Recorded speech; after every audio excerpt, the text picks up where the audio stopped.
My name is Lisa Helmi Johansson. Well, Christmas Eve is a Japanese therapist who has immigrated to the United States, and she has found herself a fiancé and actually has also earned 2 master's degrees in social work. And Christmas Eve is a very special role to me because I think that the way that she was very carefully written in this show was to, well, I guess I should give a little more information that Christmas Eve has a bit of a language barrier when speaking English. And I think that one of the things that makes Christmas Eve so special to me is the way that she shows that a language barrier does not necessarily indicate a person's level of intelligence or functioning in society, because she's the highest educated by far of all of the other people who live in her neighborhood. I mean, 2 master's degrees is quite an academic accomplishment. And so I think that she is very admirable in that sense. And for me, you know, with my mother, who immigrated to this country as well, I know how difficult it can be. And so Christmas Eve is a very special lady to me. and because of that, you know, I really try to bring a lot of heart out of it and show just, even though she has a lot of quirks, she's a very interesting person, she also is very intelligent and caring. Oh, why they may have named her that? I think that maybe, well, I think that, you know, sometimes I know with kids that I grew up with, in Virginia, I grew up outside of Washington, D.C., and sometimes, you know, when kids have parents who immigrated to the country, things like that, they try to become extremely American. And it's not uncommon, and they do that by, you know, sometimes bleaching their hair blonde, or you know, the way they dress or the way they speak, things like that. And I think that it is, the name Christmas Eve is kind of embodying, you know, a very American holiday, but also is a name that doesn't quite translate, because none of the characters on Avenue Q quite fit. All of them have things that they are working on and striving for. And they're all kind of trying to find their way with each other's help. And so I think that that's another one of her little quirks that kind of shows how she doesn't quite fit. But it's the same with any and all of the other characters. They all have their quirks that make them not quite fit. But that's why they bond. That's why they build the community that they have and help and serve each other, really. Well, let's see. The most difficult thing about acting as Christmas Eve. Well, I think she has a few things that are kind of written into her character that are, you know, definitely heightened from normal life. Kind of the way that she tends to be a little bit harsh with her fiancé, who later becomes her husband. And it's very comedic, but sometimes in rehearsal, I would find myself thinking to myself, how could someone say this to someone that they are engaged to or married to or love? But that was actually the challenge of it, was really figuring out, you know, as a real person, what would motivate a person to say something like that? Because there are always very real ways, real motivations behind even the craziest things people do on stage and in real life. So I think that was probably one of my biggest challenges, though, with her.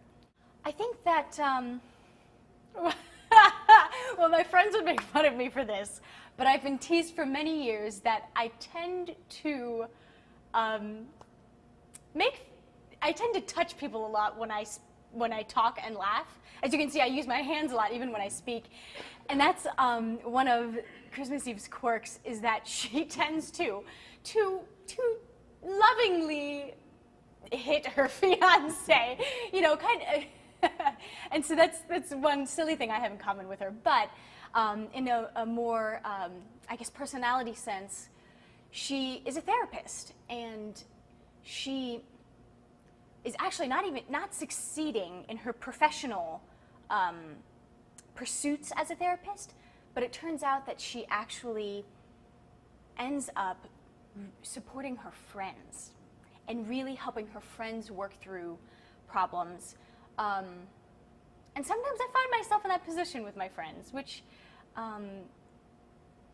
I've always been, very grateful for, that I can be open with people and we can kind of just work through problems and just share each other's experiences to hopefully come to an answer to bring, I guess, peace of mind to whatever the situation may be.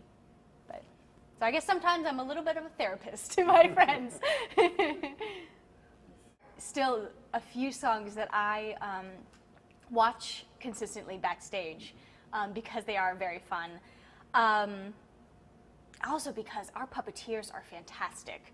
It really is amazing, even over the course of our tour, how much they bring into these puppets. They bring them to life.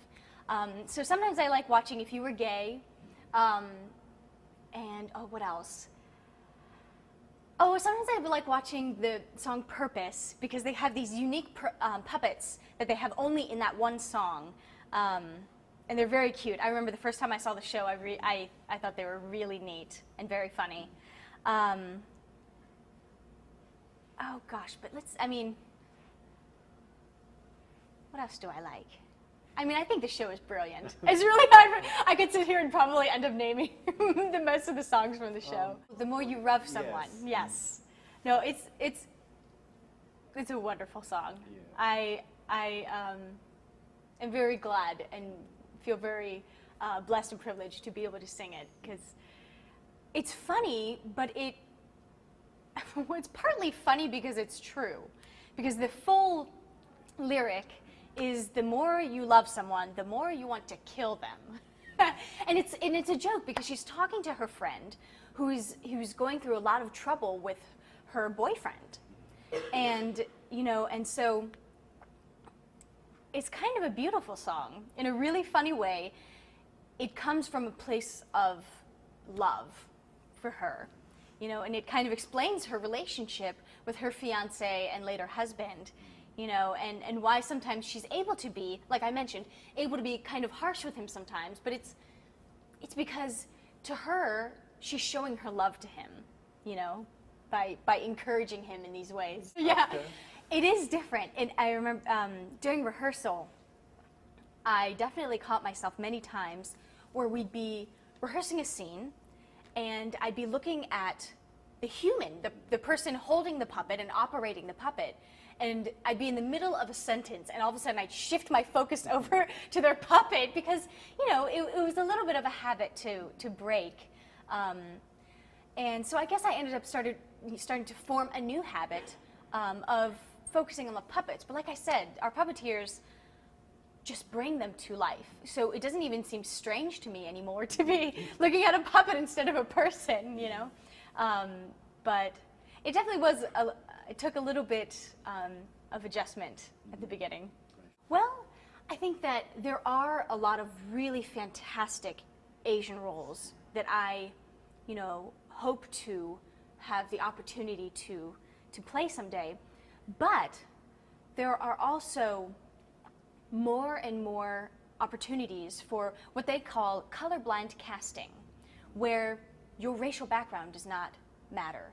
It's whether the director feels that you, as a person, and what you bring to the character is what they want. And that is, I think, it's a very valuable thing. I think, culturally speaking, I think I've seen productions, theatrical productions with colorblind casting, and there's just a certain richness to it because of the diversity, because different people bring so many different things, and bringing all of these different perspectives and experiences into one place, to one common experience, is really special.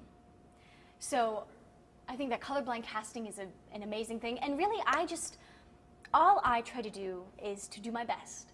And whatever I'm meant to do, I will do. And if a director, thinks that I'm right for a role, then they'll cast me.